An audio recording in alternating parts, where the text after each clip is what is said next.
Hey everybody, it's Jason Blaha here, and someone had asked me a couple weeks back what I thought about the way that Ben Affleck was training in the new Batman movie, Batman vs. Superman. I hadn't seen the movie until last week. We managed to see it a few days before we moved, and so I wasn't able to comment on that. But they did ask that I think what he was doing would be an effective style of training. So what exactly did we see him do in the movie? We saw 4 exercises that I recall. He was doing weighted pull-ups. He was doing barbell squats. He was doing sled pushes with what looked like a prowler, and he was doing basically beating a tractor tire with a sledgehammer. Well, what are those exercises basically? Well, 2 of those are full body movements where your body moves through space, which has always been a very effective form of training for overall strength and size, the squat and the weighted pull-up. Very effective exercises. Pushing a prowler or sled drags is a very, very effective conditioning and GPP work. And then hitting a tire with a hammer is, again, another form of strength-based GPP work.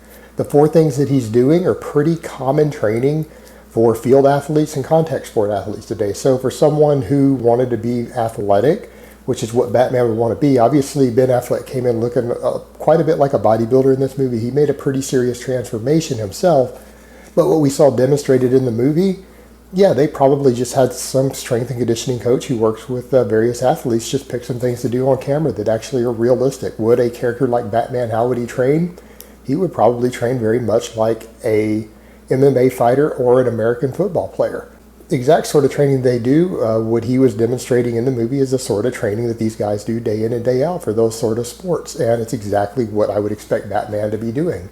But that obviously doesn't mean that that's what Ben Affleck did for the role, and maybe I'll look into that later and see if I can find out if there's any real information on how he trained for the movie role.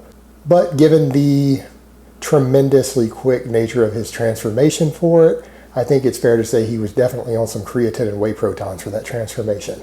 Alright guys, so that's really all I have to say on that today. If you guys enjoyed this video or you like my work in general, please remember to click like down below. So I hope it has been informative, and I will talk to you guys next time.